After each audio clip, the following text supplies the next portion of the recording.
So இப்போ நீங்கள் இவ்வளோ சர்ஜரிஸ்னால் என்னென்ன பண்ணுவீங்க அப்படின்றத சொன்னீங்க. இதோட ரிசல்ட்ஸ் எல்லாம் நம்ம நேச்சுரல் வேஸ் ஆர் ப்ராடக்ட்ஸ் மூலமாக அச்சீவ் பண்ண முடியுமா சார்? ப்ராடக்ட்ஸுங்கிறத நிறைய விஷயம் இருக்குது. We shouldn't just depend on the products alone.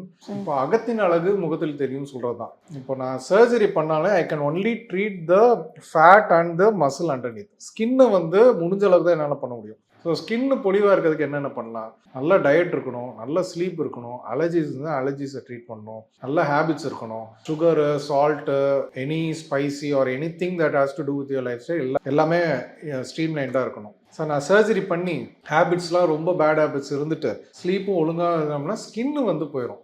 என்ன தான் நான் டைட் லிஃப்ட் கொடுத்து இதை பண்ணால் ஸ்கின்னு வந்து நிறைய போரஸாக இருக்குது, டெக்ஸ்சர் நல்லா இல்லை, நிறைய பிக்மெண்டேஷன் இருக்குன்னா you'll still look little older தான். பிரைட்டான ஸ்கின்னை அச்சீவ் பண்ணுறதுக்கு உங்கள் டயட்டை கண்டிப்பாக மாற்றி தான் ஆகணும். நல்ல அந்த ஃபேஷியல் மசில்ஸை வந்து அட்ராஃபி ஆகாமல் இருக்கிறதுக்கு ப்ரோட்டீன் நிறைய எடுத்துக்கணும். நான் face is also filled with lot of muscles, lot of intricate muscles. So அதை ஒர்க் பண்ணுறதுக்கு நல்லா ரொம்ப லிக்விட் ஃபுட்டாக சாப்பிடாம கடிச்சு சாப்பிட்ற மாதிரியான ஃபுட் சாப்பிடணும், ப்ரோட்டீன் ரிச் ஃபுட் சாப்பிடணும்.